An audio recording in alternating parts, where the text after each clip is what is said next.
Well, you had already your experience in films, so I wonder if you have anything lined up for the future. I do. I have lots of films and hopefully a movie coming up this year, which is exciting.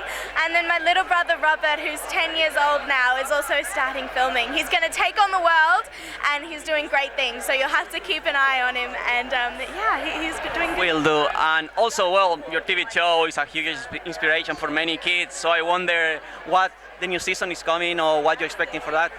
Oh, well, you know, we're so excited. There's so many up-and-coming projects that are brilliant. And for me, I want to carry on in my dad's footsteps and make sure that everything he worked so hard for continues for the generations to come.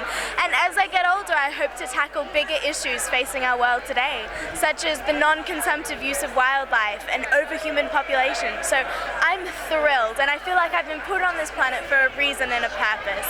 And I'll achieve that and hopefully make a positive change on planet Earth. And just to finish, which one is the most common questions your fans ask you? Oh, probably what's my favorite animal, which is actually an echidna. So I love echidnas, they're my favorites. I'm lucky enough to live right in the middle of Australia Zoo, so it's great. How was that experience for you on Pact of the Rafters? Oh, dude, Pact of the Rafters is a wonderful, wonderful show. I mean, we were together for so many years that it really became sort of a family unit in itself. So going to work was a pleasure.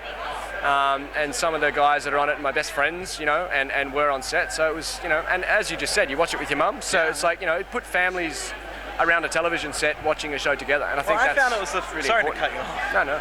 I found it was the first actual nuclear family on television since The Simpsons that I could actually relate to. Right. Yeah. Well, that's really cool to say, man. And I think for the most part, like a lot of the people that would come up and talk to me about the show, you know, it's always about being really supportive about the character or the storyline. So, you know, I think that people associate it with their own life, which is really important. What do you have?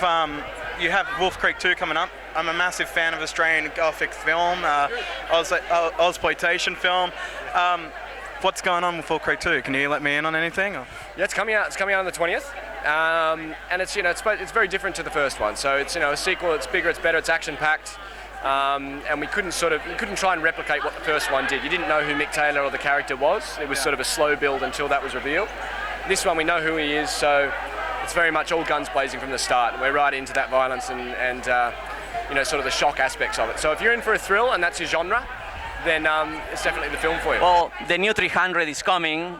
You're reprising the role of Delio. So what can you tell us about this new blockbuster? It was so different to work without Zack Snyder this time behind the camera? Yeah, a little bit. Zack was involved in writing it.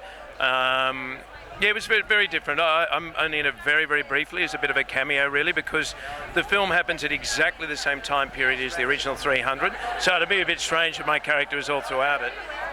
But it was fun. It was fun. So, you know, I haven't seen any of it, so, you know, I'll be like you. I'll be watching it when it comes out. Last time I interviewed you back in the day, you say you would love to do a comedy. I'm still waiting. Somebody sent me a script, for God's sake, something funny. Yeah, I've been doing a lot of dramas of late, and I need to do a comedy. If you could pick up any director to work with to do a comedy, who would you pick and why? Oh, to do a comedy, I don't know. Man, that's a really, really interesting question. I don't know. Look, a friend of mine, Sam Neill, directed me in something for television a long time ago, and he has a great understanding of comedy, and bizarrely, he's a really good director. So maybe I'd get Sam to do it, and we'd have a lot of fun too. Beautiful. Thanks so much, David. Have a good night. Have a good night. How are you doing today, Jack? What's your expectations for everything? My expectations here is to celebrate with my fellow filmmakers the fact that not only do we have an industry, but it's thriving, and that we have an impact on the international film scene that is quite dynamic. And I'm also here, of course, to be one of the presenters of the Raymond Longford Award to Jackie Weaver.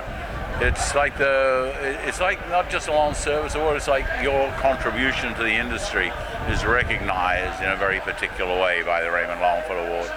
And no one could deserve it better than Jackie. It's fantastic. She's made an enormous contribution not only to this film industry, but to the film industry of the world. When you see her work more recently and the recognition of that on an international scale with her nomination for Oscar, and fantastic. Spotlight Report.